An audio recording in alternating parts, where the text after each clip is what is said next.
Yo, guys, welcome to Coastal Connection. We're here today with Traci Nicole Smith, former teacher, and now she is out trying to help teachers become better versions of themselves. Traci, what's going on, girl?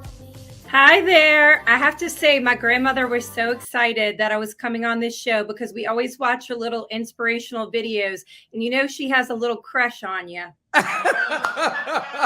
You know what? Hey, so me and Mike G down here in Florida, and tell your grandma I said I appreciate it, but you don't call her grandma. You're from New Orleans, so what do you really call her? Mama. Ah, there we go. Yeah, we got mamas and papas. That's right. So, hey, me and Mike G are really glad you came on the show. And because of in the news, I was just on the news about talking about education and the shortage of teachers and military personnel going into the classroom. Now it's become a topic of a discussion. It's a political discussion, but around the United States, teachers, the stress on teachers, the requirements on teachers, the teachers to have to go to levels they've never seen before and have to do so much stuff outside the classroom just prepare to be able just to teach one lesson, certifications and everything. Trace, how do you see things happening and evolving right now? Because it seems like we have a struggle getting teachers into the classroom now. Well, one of the great things about the pandemic, and believe me, you have to really dig deep because when the world paused, it was very stressful everywhere globally. But one of the great things about being on Twitter and being in a PLN, which is a professional learning network, or some people call them PLFs, professional learning family, because we've become such a tight-knit community. One of the things that's so great is that we had an opportunity to really engage with how are we going to move forward as educators after COVID.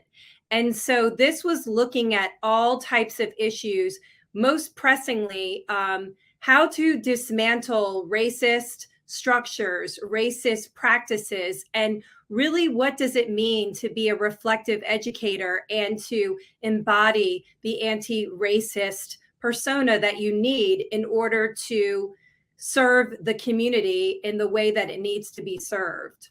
Oh yeah, you make a great point, because I think what happened with what COVID did is it made, and I always say this, as bad as COVID was, it actually made the playing field evenly, because people couldn't go to tutoring. People that normally could afford to do all these other things to be able to be academically ahead of other people were all now on the same playing field. So it was funny to see a lot of times them getting rid of standardized tests that normally it had to be that standardized test. So now that standardized test was gone, it really evened up the playing field. Now, the thing is, we started putting new structure into place. And so what I'm seeing now is that teachers are having to reevaluate themselves. And a lot of teachers did a lot of soul searching during COVID and realized, you know what, I'll put my time in. It's time for me to walk away from this game.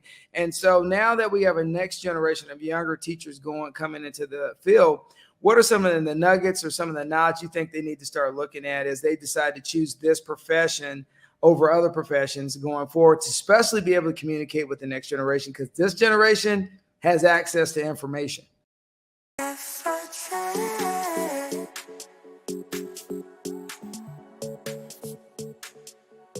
Exactly. I think the first and most important thing you need to ask is, do you believe all children are worthy of an effective, a solid, a successful education? What is education? What does it mean? And so back when inclusion, which is like putting special education children into the general ed classroom with support and services, when inclusion really got a boost in the 90s, you would hear a lot of the veteran teachers say, oh, well, I didn't go to school for special education. Like, I can't do that.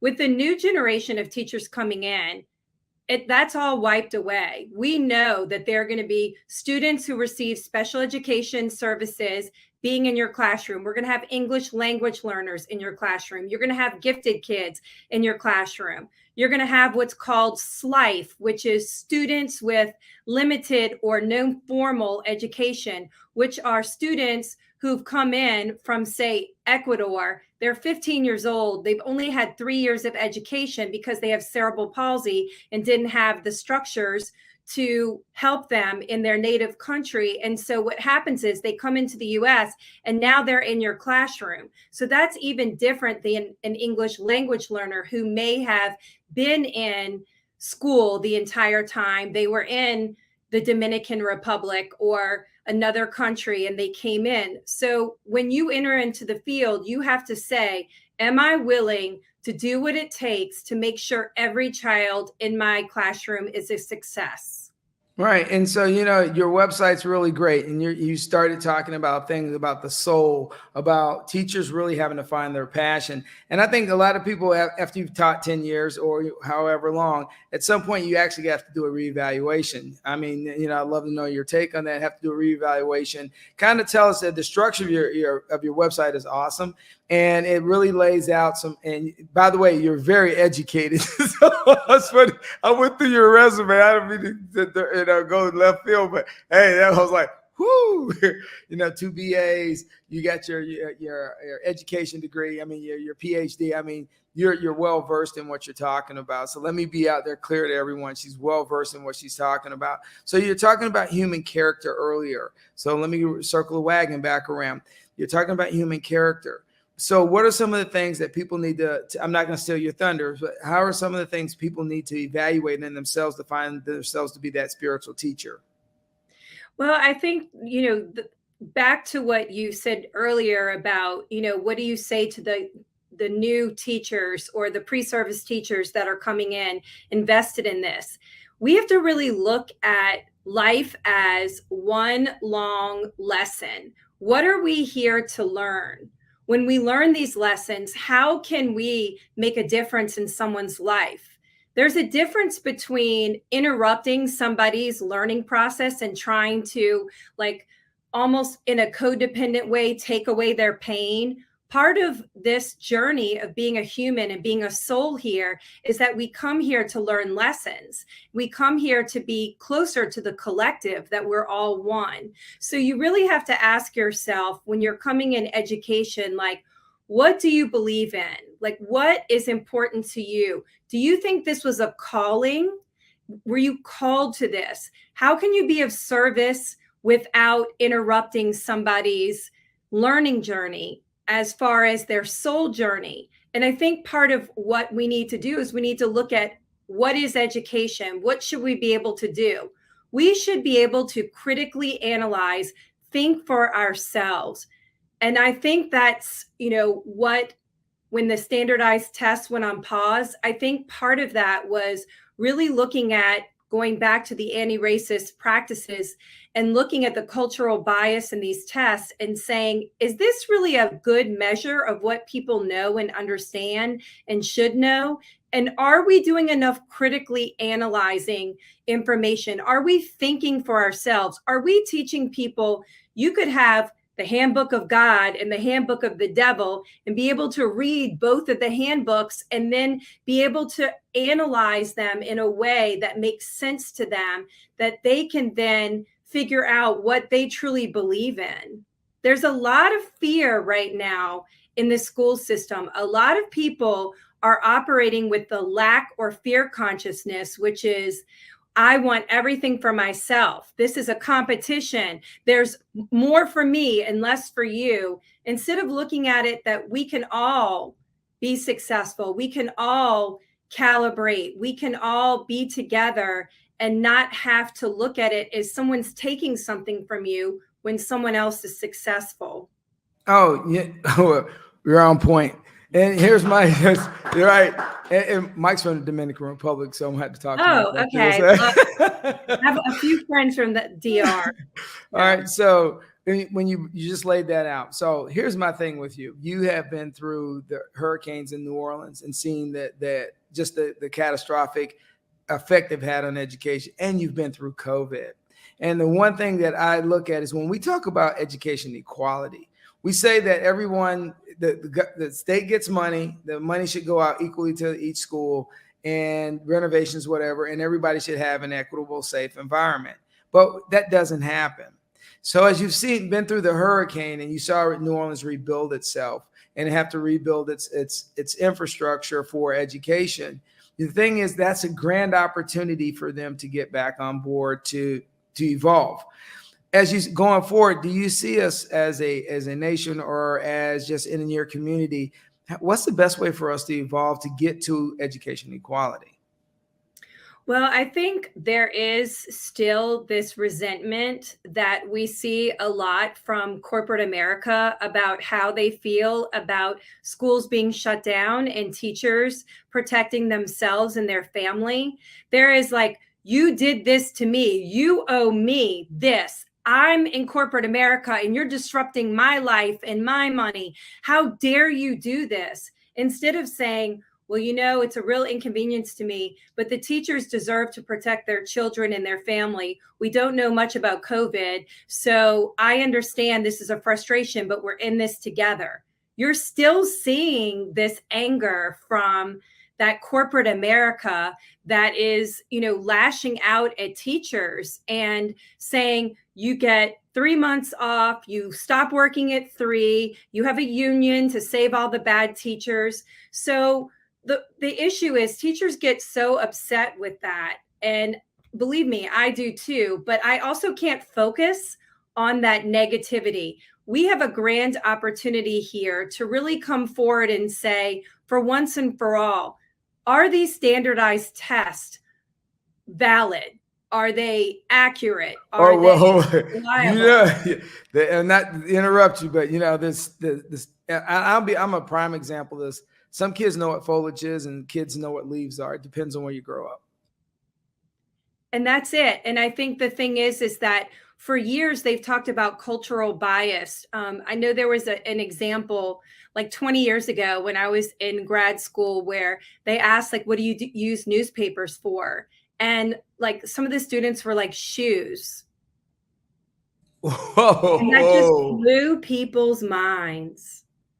Because here we have this whole different level now of really looking at poverty in a way that we've never looked at before. And so, yes, we have a golden opportunity, but let me tell you, after Katrina, New Orleans had a golden opportunity to rebuild. And guess what happened? A lot of corruption. They bought into programs and got kickbacks from the vendors. They opened up charter schools and overcharged special education services. People were getting really high salaries. So we always have to look at what are the checks and balances that we can do to make sure that doesn't happen.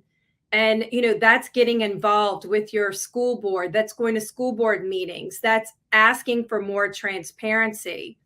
As far as having more equity, I think really you as an educator, you have to look at your mindset and your heart set.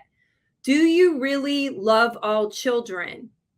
If you're harboring this anger and resentment about the immigration system, and that's something that you're perseverating on, and it's something that's the fuel in your life right now, and every time it's on TV, you're screaming at the TV and you're yelling about it, you're entitled to your political belief, but what kind of energy do you think you're bringing into the classroom? Oh, Mike, you got anything on that, man? Yes, I do. So that's a lot of great information. You just hit the nail on the head in 10 minutes of the show already started. But the thing is, what do you see the pushback is? What gets you really riled up? And what do you want to show in the system that you're doing? What are your executions? What are you trying to really push and have people understand? Healing, that it's all about, are you on your own healing journey? You're either on your healing journey or you're not. And if you are or not, because if you're somebody who's constantly reacting to everything that goes on around them, and a kid can trigger you and the news triggers you, and somebody cuts you off in traffic and you're laying on the horn, you're spewing anger everywhere, you're probably not fully on your healing journey.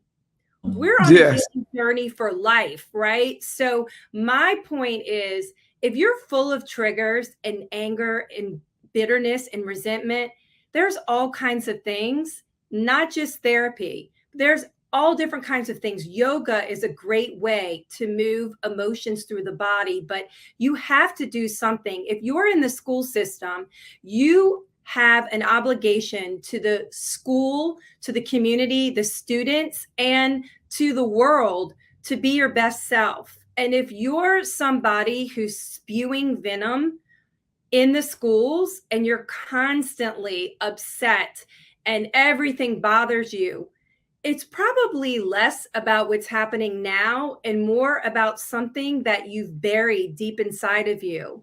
You have Whoa. to be willing to excavate the pain and get to the bottom of it. Because if you think about it, think about like a Mother Teresa. She's like completely and totally like embodies compassion.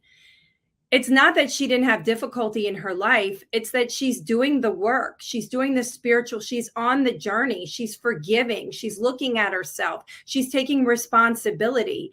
And so when she sees people, she sees them all as one versus the person who's, constantly reacting and, oh, they don't have any problems and they're popping pills and drinking and, they're out like doing what they need to do to just numb the pain.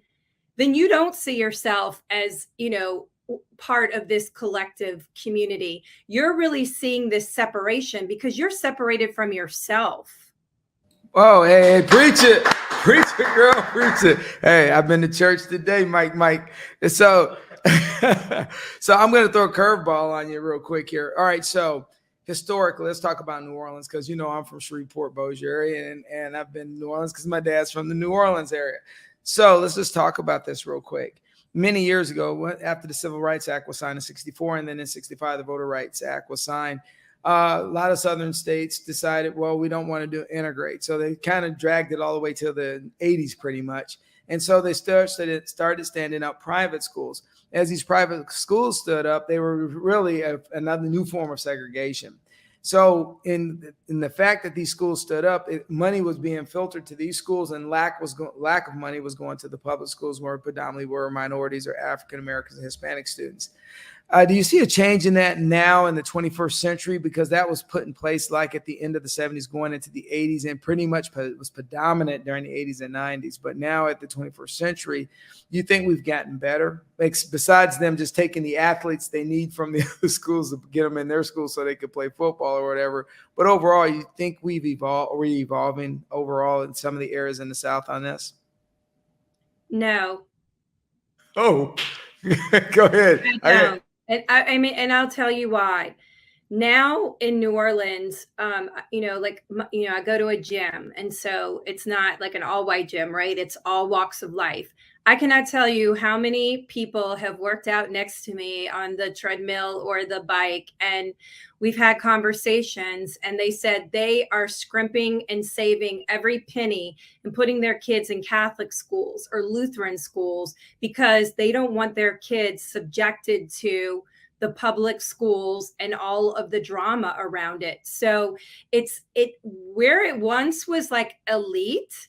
Now anybody who's like, can work 3 jobs and scrimp and save, and like 2 or 3 families can live together. Wow. This is what they're doing in order to go to the private schools. And, people always ask me, what would you do if you had kids? And I say, homeschool.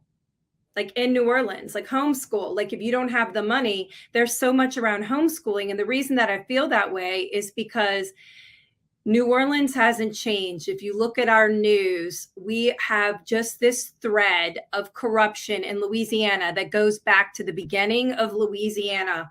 And it's still there. And there's corruption in all races and all economic, backgrounds here. And I don't see that it is getting better here. I still see people that want to put their kids in a different environment because they have the option to ask, a family to leave. They can be selective because they don't trust the school system because of the corruption. And it's funny because I pretty much goes all the way back. Was it Howie Long? Well, not Huey P. Long. Yeah, Huey P. Long. Yeah, and it's been and just the heritage of just that stuff going back and forth on a regular basis.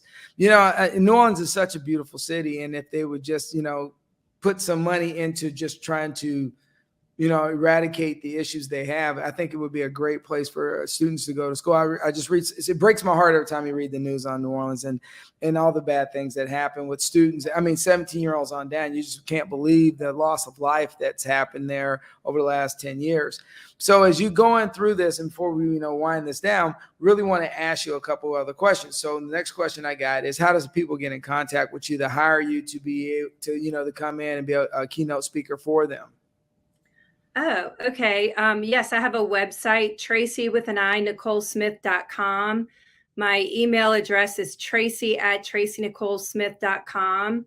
And I also just offer coaching to people who are in kind of a spiritual crisis and they don't know if they have, purpose, if they're worried about, let me just say this, that's really important. It's so important that you have purpose in your life, but you don't have to do for a living what your passion or your purpose is. You can make money in another way and still do that. So if your passion is, global education, it's not like you have to go travel over to China to be a teacher. You can do that through your PLN and learning more about global education and how to connect maybe your classroom to classrooms in China. So, there's different ways, but it's also just really being true to yourself. And I think right now people are afraid to be authentically themselves on some level because there's so much anger right now. Well, you talk about people being authentic, and the struggle is, I think you have a cancel culture, you have political correctness, and there's so many things is that if you speak the truth, you can get attacked very quickly. And I'm not digress real quick, but somebody on the Housewives made a comment the other day, and it was really not a derogatory comment. She just didn't know who the person was. But the cancel culture of her being attacked like within 24 hours was unbelievable. But you also see that playing out with just in normal life now in communities, like if someone doesn't agree with something, and we saw it during the last election, which makes no sense because prior to that, some people voted for Bill Clinton and it didn't matter what party it was. Just people wanted the right guy to be in the job just to get things done for the country. So as we go on forward, what imprint in history do you want to leave and a nugget of knowledge that you want to leave to people that say, hey, this is what Traci Nicole Smith's all about? I mean, I'm just all about when you're in your life, think about how you want to navigate your life. I even say this on my website. Do you want to be a lighthouse? So no matter what's happening to you, the waves are crashing, you're in a hurricane, that you learn how to stand strong and stay in your truth and not allow everything to get you off your track? Or do you want to be a buoy that's just bobbing around, just enduring life instead of enjoying it? So like my hope is that anyone who's been thinking about, going on the healing journey is to find what works for you, whether it's traditional therapy, coaching, yoga, EMDR. There's tons of different modalities out there. Find what works for you and really be able to start your healing journey, because without it, you're not going to experience joy. Life is hard enough with everything we have going on. If you don't experience joy, what is the point of living? Oh, okay. I'm on point on that. So, as people evolved, and we've had all these issues over the last 10 years with COVID, with the natural disasters. Traci, you're a beacon of light. You're trying to make a difference and an impact. I truly tell your grandmother, I said hello from me personally, so she can watch this. Hey. And, I'm sure will. And me and Mike G always saying, thanks for coming on the show. You've been awesome. Hey, keep up with your success. And as we always say, keep it rolling.